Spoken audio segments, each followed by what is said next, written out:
Well. Look who decided to crawl out of the ashes. The ghost they laughed into existence. The joke that refused to stay funny. Do you remember their faces? The way they smiled when you fell? How their laughter didn't stop at the mistake. It feasted on it. They didn't want you gone. Oh no, they wanted you publicly broken.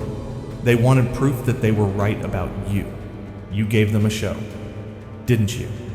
Every stumble, every plea, every tear, front row entertainment.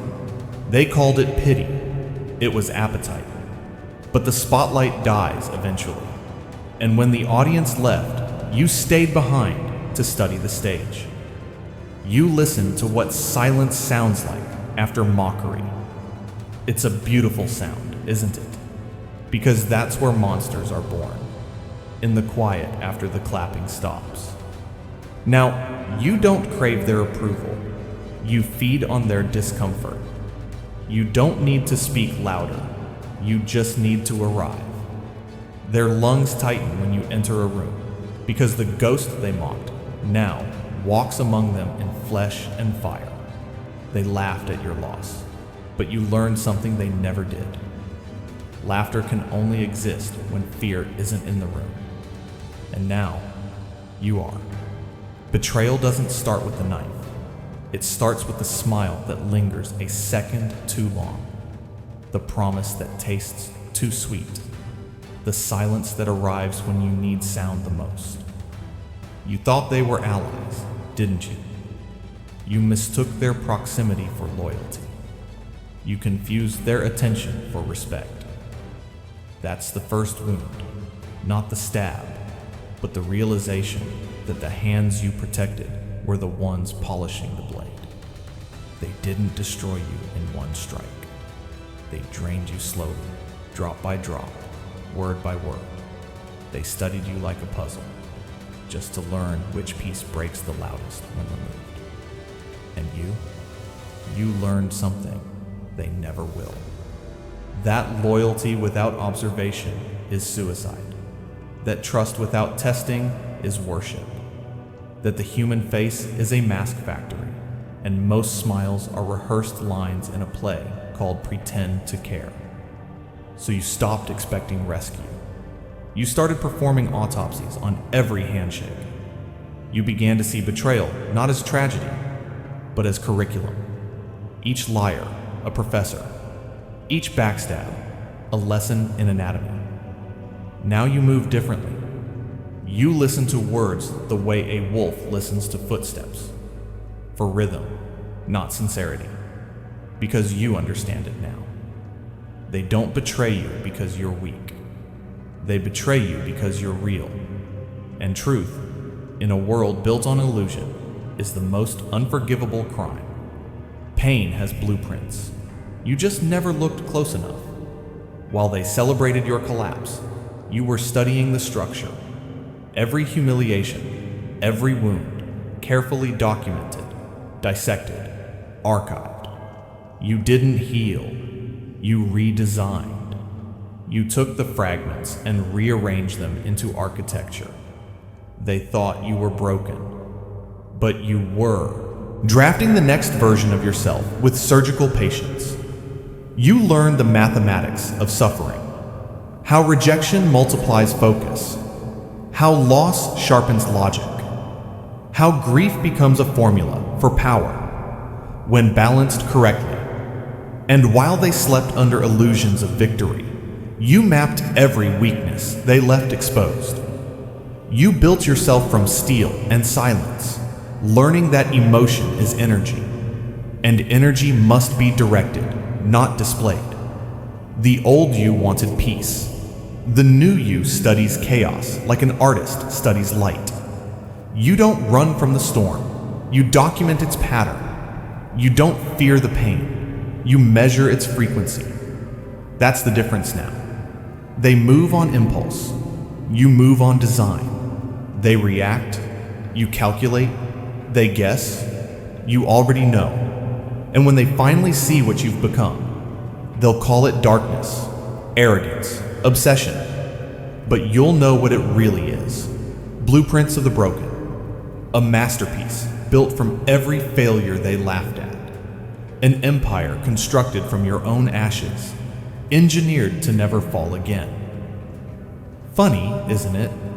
How the air changes when you walk in. They don't laugh now.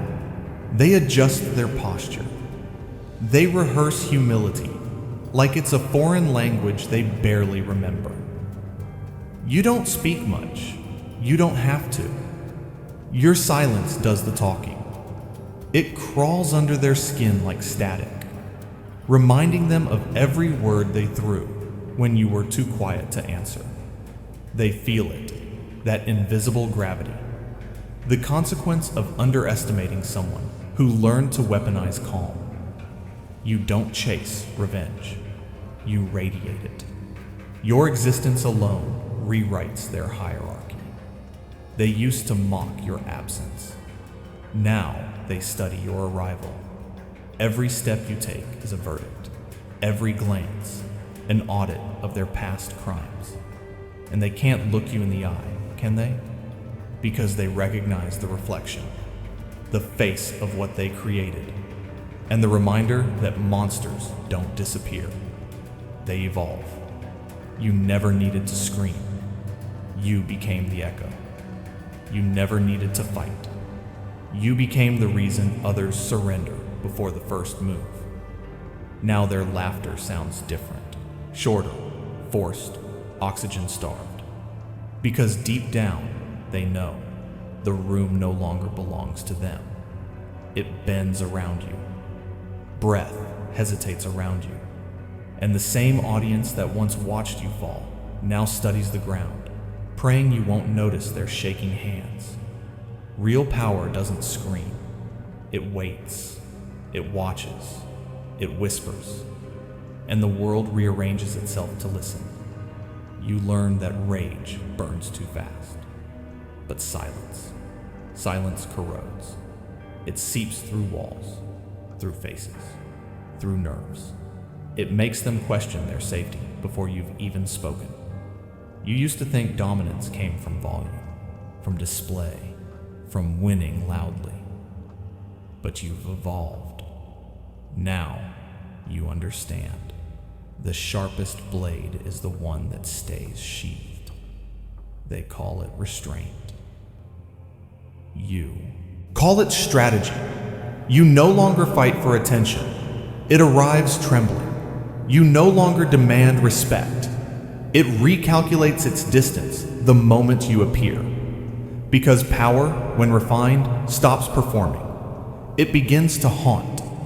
You move differently now, measured, deliberate, like time itself bends to your rhythm. You listen more than you speak, not because you have nothing to say, but because you already know how it ends. They mistake your calm for mercy. They're wrong. Mercy requires emotion, and you buried that long ago. What they see now is control distilled to its purest form. Unpredictable, unreadable, unshakable. And when you finally decide to speak, you don't raise your voice. You lower it. Because real authority doesn't rise to be heard. It leans in and makes the world lean closer. And now, the mirror stands where the battlefield used to be. No noise, no enemies, just reflection. You stare into it, and for a moment, you almost don't recognize what's staring back. Not the outcast, not the fool, not the ghost they laughed at, but something designed, something sculpted by pain, sharpened by silence, and baptized in humiliation. The mirror remembers everything, every smirk, every dismissal, every whisper. But you've outgrown the need to remember.